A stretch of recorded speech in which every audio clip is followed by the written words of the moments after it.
Hello, my name is Chris if you didn't already know, and welcome to my show, SmegChris Review. Before I review a movie, I want to talk about something I don't normally review, a Comic Con that I attended. It was the Wales Comic Con in Wrexham, and it was my first since 2014 when I went to the one in Sheffield. This one was a totally different experience, good and bad. Firstly, the bad. It was at a university, so we kept going from one building to another, and every time we did, we had to have our bags checked. I totally understand it, but why not have it all cordoned off so that there's only one entrance to get in and you only have to have your bag checked the once? Would have saved a heck of a lot of time. Another thing was that there were no signs telling you where things were and what a building was in relation to the map that was given, which by the way was terrible. Photo ops were in areas A, B and C, but only C had a sign. And one of the reasons I went was to buy graphic novels and back issues of comic books that I wanted.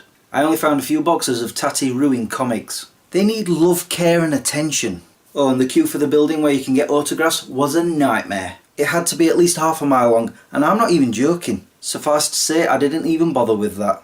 But there was plenty of good too. Lots of places to eat that weren't too expensive. They had some great guests, two of whom I had photo ops with. Richard Dean Anderson and Amanda Tapping from Stargate SG-1. There were also actors there from Gotham, Doctor Who, Marvel, even Ron Perlman was there.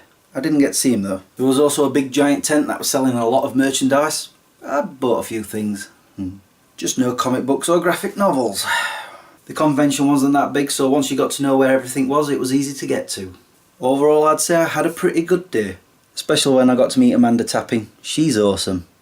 Now onto my review of probably the biggest film of the year so far, Avengers Endgame. If you remember my review of Infinity War, I wasn't that impressed. It was fractured, it had lazy storytelling and a severe lack of Hulk. Endgame is the opposite. It was structured beautifully, had great storytelling and an abundance of Hulk. Yes, I love this film. But let me give you some bad points first. The obvious one. You have to have watched just about all the previous Marvel films to know who everyone is and what is going on. Luckily, I have. Then there is the time length of the film. 3 hours and 2 minutes. Luckily I didn't need to go to the loo during it. It was tough going though. That time length was far too long. Also, no wait, that's a spoiler. Then there was, oh wait, no, that too is a spoiler. Okay, let's forget the very few bad points. Let's move on to the good. The opening scene explains something that was missing from the last movie, and I mean sorely missing.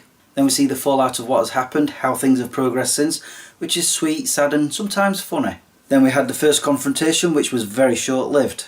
Things changed a lot, which is one of the bad points that I was going to try and explain, but I can't without spoiling it.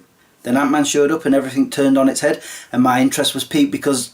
oh wait, that's another spoiler. Darn it. Let's just say it was the big plot line and I loved it. Led to all the big battles and the hilarious comedy.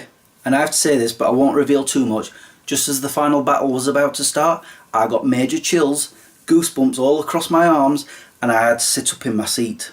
What came next was awesome. Simply awesome. And you have to remember something, I'm a DC fan, but this film wowed me. But despite how fantastic this film is, I still don't think it lives up to the original Avengers movie.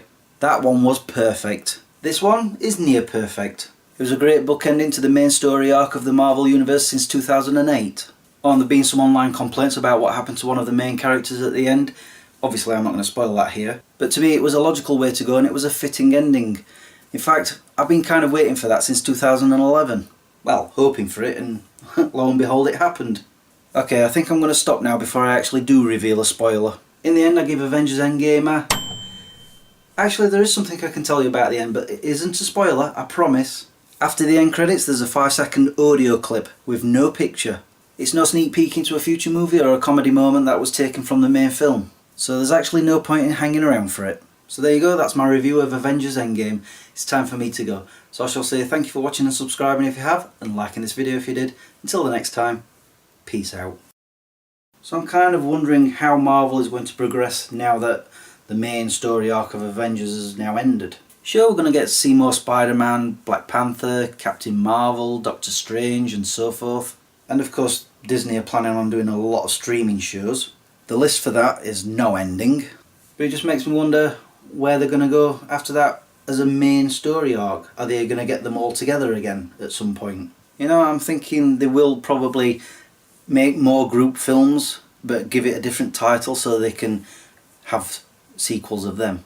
Well, that's my prediction anyway.